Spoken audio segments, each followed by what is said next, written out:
Hello everyone, welcome to another video from City Self-Sufficiency. Today we're going to be looking at how you can dry mealworms in an oven at home. Now you might be wondering, why would you want to go to the bother of drying out mealworms when they're so easy to breed? And it's mostly just ease of storage. The biggest difficulty that you have with mealworms is that you can't control their growth phase.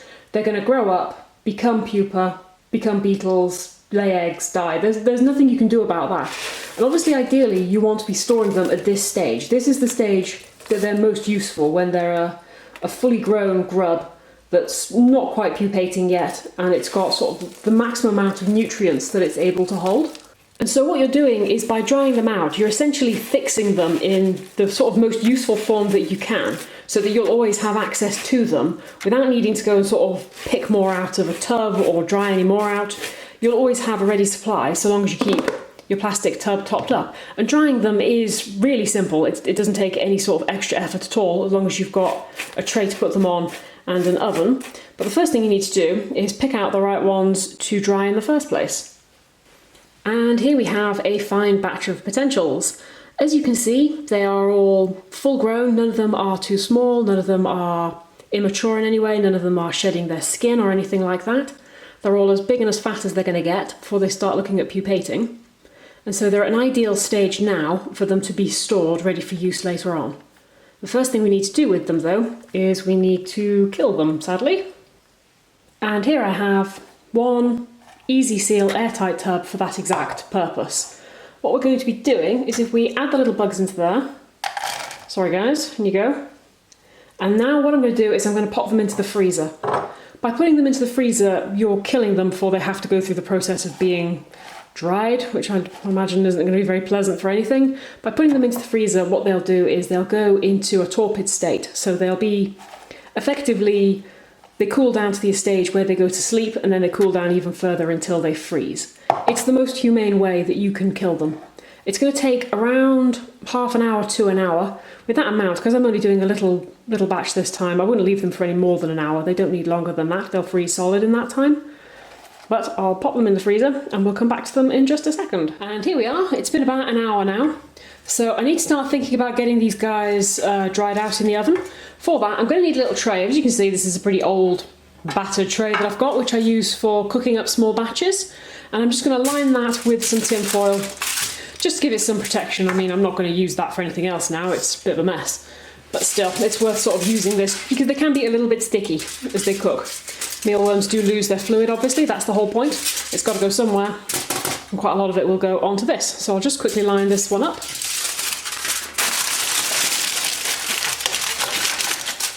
Here we go, one lined tray, all ready to go.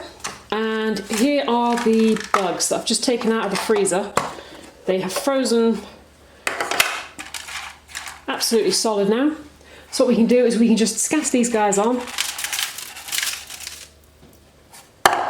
Spread them out a little bit. Obviously, usually I'd be doing a larger number than this. This is really quite a small batch. This is just kind of like for demonstration purposes.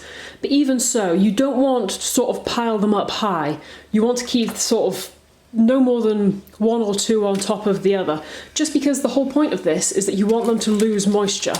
There is no point piling them up, because it's just going to trap moisture on the lower ones, and the whole process is going to take longer. So it's much better to do smaller batches with them nicely spaced out, rather than a big sort of mound and get more of them done in one go. And then once we're happy that they're all as evenly spaced out as they're going to get, they need to go into the oven. And you're looking at it taking around an hour at around 200 degrees. That should dry them out completely. Obviously, if you've got slightly higher numbers, increase the amount of time by just a little bit. Sort of, you shouldn't be looking at them taking any more than an hour and a half, though. If it's taking more than that, you're putting too many in at one time.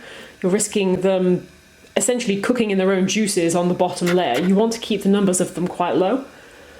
But yeah, so 1 hour, 200 degrees, and then we'll have another look at them and see how they're getting on. And here we are, about an hour later. Well, it's been just under an hour, actually. It's been about 50 minutes. I've taken them out of the oven. As you can see, they are nice and crispy. They're all done now. You know that they're done when they start to smell done. I know that might sound a bit weird, but they have a really sort of distinct mild pork scratching, slightly nutty type smell. If you don't know what pork scratchings are, feel free to go and Google them. They're probably the least healthy food in the world. But yeah, you'll know when they're done. As you say, the first time you dry them out, the smell is quite unlike anything else. It's not unpleasant, it's just nutty, meaty, musky bugginess is the best way that I can explain it. But as I say, when you do it for yourself, you'll find out exactly what they smell like. But now that these ones are all dried out, they should be ready to go.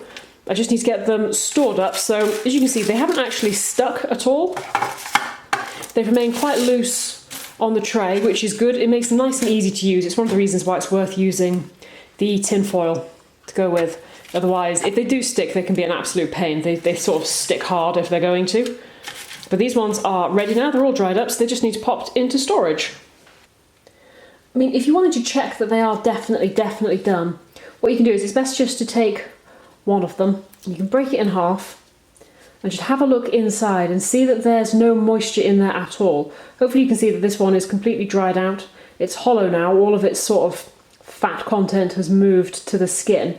And as long as one is dry on the inside, then the rest will. It's not like they've got anything like a size difference. But yeah, if you can just sort of snap them and then have a look. As long as they look dry, then they are ready to go.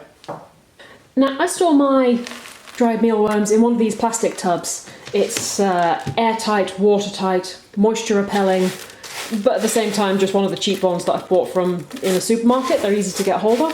And so long as it's of a reasonable size, I mean, I rarely manage to fill this one up. It's normally about half full. It's a bit empty at the moment.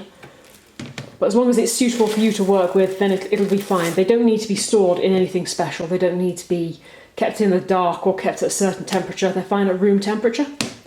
Anything like that. So we'll just add in the ones that we cooked up earlier. And we'll just tip those guys in there. Any stragglers.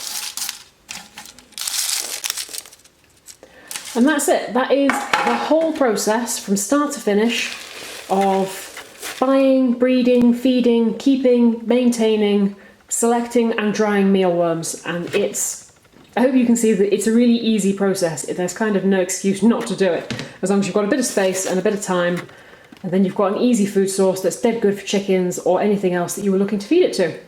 So yeah, I hope you've enjoyed this little video on drying your own mealworms at home, and I hope you give it a go.